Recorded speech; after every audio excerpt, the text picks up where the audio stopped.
महाराज संस्कृति के पुत्र थे महाराज रंतिदेव। महाराज रंतिदेव इतना दान पुण्य करते थे और इतना अतिथियों का सेवा करते थे कि उनके पास एक दिन ऐसा आया कि उनके पास कुछ भी नहीं रह गया। जब भी कोई व्यक्ति उनके द्वार पर भूखा प्यासा पहुंचता तो वह उसकी इच्छा को देख करके जो भी उसकी इच्छा होती उसी तरह की वस्तु को उसे प्रदान कर देते और वह अतिथि खुश होकर प्रसन्न होकर वहां से उनको आशीर्वाद देता हुआ चला जाता। लेकिन कुछ दिन जब ऐसे ही चलता रहा तो सारा धन धान्य महाराज रंतिदेव का समाप्त हो गया। उनके पास कुछ भी नहीं रहा जिससे वे अपना काम चला सके और अपनी स्त्री और पुत्र का वे पालन पोषण कर सके। इस प्रकार की जब स्थिति उनकी आई तो एक दिन उन्होंने निश्चय कर लिया कि अब यहाँ रहना तो बड़ा मुश्किल है, क्योंकि उनके पास कुछ खाने के लिए था नहीं। तो उन्होंने मन में निश्चय करके एक यात्रा के लिए प्रस्थान कर दिया। वे अपनी स्त्री और पुत्र दोनों को लेकर के वन में निकल पड़े। महाराज रंतिदेव निर्धन हो चुके थे। उन्होंने राजमहल छोड़ दिया। स्त्री पुत्र के साथ वे जंगल के यात्रा में निकल पड़े। छत्री को भिक्षा नहीं मांगना चाहिए, इसीलिए वन के कंदमूल फल आदि से वे अपना तथा अपनी स्त्री और पुत्र का काम चलाते थे। वही भोजन समझकर वही उसे ग्रहण करते और उसी से उनका पालन पोषण होता। बिना मांगे जब कोई वस्तु कोई दे देता तो उसे बड़े प्रेम से ले लेते। एक बार ऐसा हुआ कि महाराज रंतिदेव चलते हुए ऐसे वन में पहुंचे जहां भोजन के योग्य कंदमूल फल तो क्या पत्ते भी नहीं उपलब्ध थे। उस वन में जल का नाम निशान नहीं था। भूख से रानी और राजकुमार छटपटाने लगे। प्यास के मारे उनका गला सूखने लगा। पूरे 48 दिन बीत गए, उन लोगों को एक बूंद पानी तक नहीं मिला।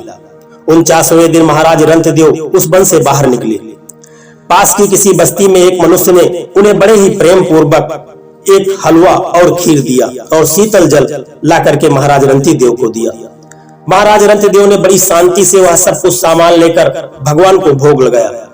48 दिन के उपवास के मरने हो रहे थे। महाराज के मन में उस समय यही दुख था कि जीवन में पहली बार आज किसी बिना अतिथि को खिलाए मैं भोजन करने जा रहा हूँ। इसलिए उन्हें बड़ी ग्लानि भी हो रही थी, क्योंकि उन्होंने अपने जीवन में कभी भी बिना किसी को खिलाए भोजन को ग्रहण नहीं किया था। दोस्तों, उसी समय एक ब्राह्मण वहां आया। वह भोग से व्याकुल था। उसने महाराज रंतिदेव से भोजन मांगा। राजा रंतिदेव बड़े प्रसन्न हुए। उन्होंने बड़े आदर से उस ब्राह्मण को भोजन कराया। जब ब्राह्मण का पेट भर गया, उसने पेट भर के भोजन कर लिया और वह वहां से चला गया। तब बचे हुए सामान से राजा ने अपने स्त्री और पुत्र के भाग उन्हें बांट करके दे दिया और अपना भाग लेकर वे भोजन करने जा ही रहे थे, तभी एक भूखा शूद्र वहां आ गया। राजा ने उसे भी भोजन कराया, लेकिन शूद्र के जाते ही एक और अतिथि वहां आ गया। उसके साथ कई कुत्ते थे। वह अतिथि और उसके कुत्ते बहुत भूखे थे। राजा ने सारा भोजन उस अतिथि तथा उसके कुत्तों को खिला दिया। अब उनके पास बहुत थोड़ा सा पानी बच रहा था। राजा रंतिदेव के भाग्य में वह पानी भी नहीं था। प्यास के मारे उनके प्राण निकले जा रहे थे, किंतु जैसे हुए पानी पीने चले, एक चांडाल यह पुकारता हुआ आ पहुंचा, महाराज मैं चांडाल हूँ, प्यास से मेरे प्राण जा रहे हैं, 2 घूंट जल मुझे देने की कृपा कीजिए।